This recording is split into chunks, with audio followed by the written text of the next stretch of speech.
hace miles de años. En el centro de una cueva, un grupo de personas observa el primer resplandor del fuego. Los ojos humanos contemplan una luz peligrosa y fascinante que no comprenden del todo. Esa luz fue la cuna de la civilización, porque de su fuerza nació el vapor, la industria y el progreso. Volvamos al presente. Hoy, otra luz parpadea en nuestras manos. No arde con leña, sino con datos. Y al igual que aquel fuego ancestral, tiene la capacidad de transformar civilizaciones enteras. Esa nueva luz se llama inteligencia artificial. Máquinas que crean, deciden y aprenden a partir de los datos que le damos. Y aunque parezca un concepto moderno, surgió a mediados del siglo pasado, cuando Alan Turing se preguntó si las máquinas podían pensar. Desde entonces, hemos buscado entender hasta dónde puede llegar la mente humana ampliada por la tecnología. Hoy, la inteligencia artificial ya no es una curiosidad académica. Justo ahora, en este momento, millones de algoritmos tratan de aprender, entre muchas otras cosas, cómo prevenir enfermedades, cómo optimizar rutas de transporte y qué recomendarte para consumir. Todo esto suena fascinante, hasta que alguien te pregunta, ¿cómo coexistiremos con una inteligencia que es capaz de superarnos? De hecho, hace poco un estudiante me preguntó, profesor, ¿para qué aprender a programar si la inteligencia artificial ya lo hace mejor? Esa pregunta era muy profunda, pero honesta. Después de meditarlo le respondí, aprender a programar hoy es como aprender a escribir en el Renacimiento. De la misma manera que no todas las palabras son poesía o literatura, no todas las líneas de código conforman una experiencia útil para el usuario. El aula se quedó en silencio y en ese momento entendí que no estábamos hablando de tecnología, sino de humanidad. Y al recordar esa anécdota, me hace mucho sentido una frase que recordé hace poco. Decía, el peligro real no es que las computadoras piensen como las personas, sino que las personas piensen como las computadoras. Entonces, el desafío no es entender a la inteligencia artificial, sino identificar cómo evolucionaremos como individuos y como sociedad en una era donde las máquinas aprenden y deciden mucho más rápido que nosotros. Con esto queda claro que la inteligencia artificial es ese fuego que despierta la emoción por un futuro mejor, pero a la vez un miedo que quizás todos hemos sentido. ¿Y si la inteligencia artificial me reemplaza? Yo lo sentí la primera vez que vi una inteligencia artificial escribir en segundos lo que a mí me llevaba horas. Sentí una mezcla de admiración y temor. Admiración por su eficiencia y temor porque pensé, ¿y si ya no soy necesario? Pero luego recordé que cada revolución tecnológica en la historia ha despertado ese mismo temor. La imprenta, el vapor, la electricidad, el internet, todas ellas parecían amenazas y sin embargo, todas ellas abrieron nuevas oportunidades. Hoy, los datos nos demuestran que la historia se repite. Para el 2030, la inteligencia artificial y la automatización transformarán el 22% del mercado laboral. Sí, van a desaparecer 92 millones de empleo, pero también se van a crear 170 millones de nuevos roles. Esto significa que tenemos un saldo positivo de 78 millones de nuevos roles. Además, no hay que perder de lado algo muy importante.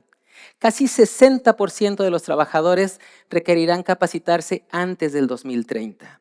Esto significa que 3 de cada 5 personas necesitarán actualizarse para no quedarse atrás. El trabajo no se está muriendo, está reinventándose. Y la inteligencia artificial no va a sustituir a quienes evolucionen con ella, solamente a quienes se queden quietos.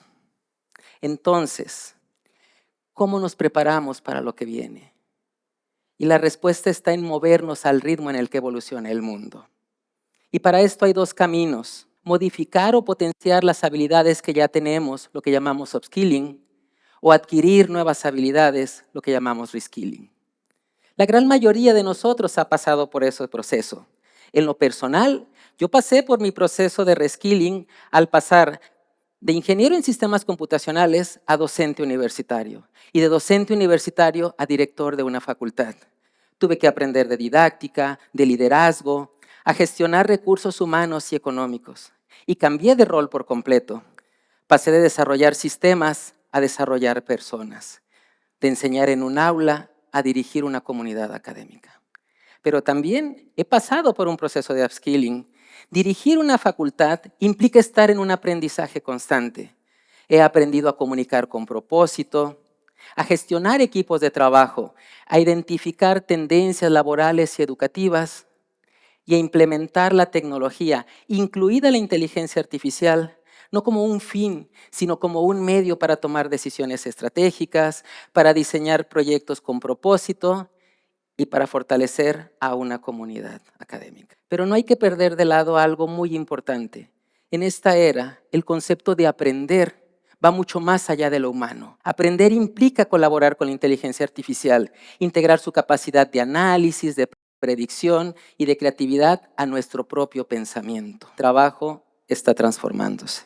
Cada transformación cambia nuestra relación como sociedad. Hoy estamos en un cambio profundo. Vemos que la economía está cambiando. El valor ya no proviene del capital físico del trabajo repetitivo, sino de algo mucho más intangible: el conocimiento, la creatividad y la capacidad de servir de forma masiva. Pongamos de ejemplo a una compañía de taxis de plataforma. No poseen taxis, pero transportan a millones de pasajeros. Su inversión no fue en objetos físicos, sino en tecnología que satisfaga las necesidades de sus usuarios. A eso lo llamamos economía cognitiva. Ideas humanas que, potenciadas por la inteligencia artificial, generan valor económico para quien las crea, valor funcional para quien lo usa y valor social para todos. Y este modelo ya ha demostrado su valía, porque consultoras especializadas dicen que la economía mundial podría crecer hasta un 15% en el 2030 gracias a la inteligencia artificial. Estamos ante un cambio profundo y todo cambio para sostenerse necesita principios. Y hay 3 ideas que nos pueden ayudar en este camino. El primero, la responsabilidad. Hoy vemos a miles de usuarios que utilizan la inteligencia artificial para obtener un diagnóstico médico o psicológico sin una valoración profesional, o que se crean realidades digitales tan fidedignas que son capaces de manipular emociones, decisiones e incluso elecciones. La inteligencia artificial debe servir a la sociedad. La inteligencia artificial debe ser una herramienta confiable de información y de progreso. La segunda, la inclusión. En una economía donde el valor proviene del conocimiento y de las habilidades, el acceso a la inteligencia artificial no puede ser un privilegio. Si solo unos cuantos se adaptan a los cambios del trabajo, si solo unos cuantos participan de la economía cognitiva, la brecha en la calidad de vida se va a profundizar. Por eso, la equidad digital debe ser un derecho humano. Y tercero, la conciencia ética. La inteligencia artificial no nace sabiendo. Aprende de lo que nosotros le enseñamos. Sus sesgos son nuestros sesgos. Su ética es la que nosotros le enseñamos. La inteligencia artificial no es buena, no es mala, simplemente es como nosotros.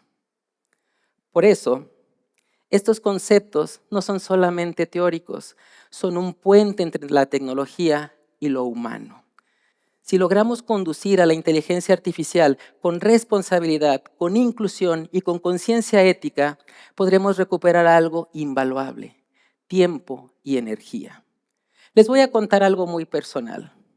Hace 8 años, justamente en el Día del Niño, mientras esperaba para entrar al quirófano con un diagnóstico reservado, abracé a mis hijos sin saber si sería la última vez que los veía. Me pregunté qué pasaría si no los podría guiar, si no pudiera estar ahí para ellos.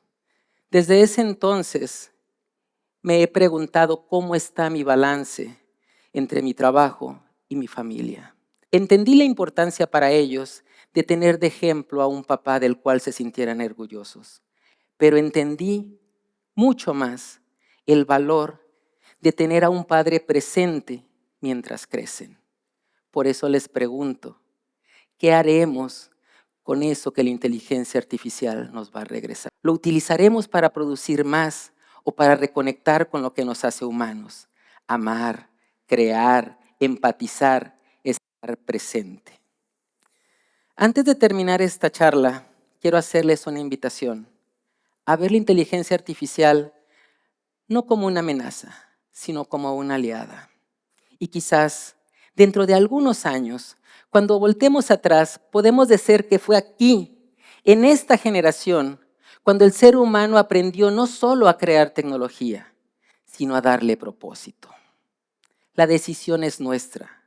El nuevo fuego ya está encendido. ¿Forjaremos con él una nueva era para la humanidad o reduciremos a cenizas nuestra esencia? Gracias.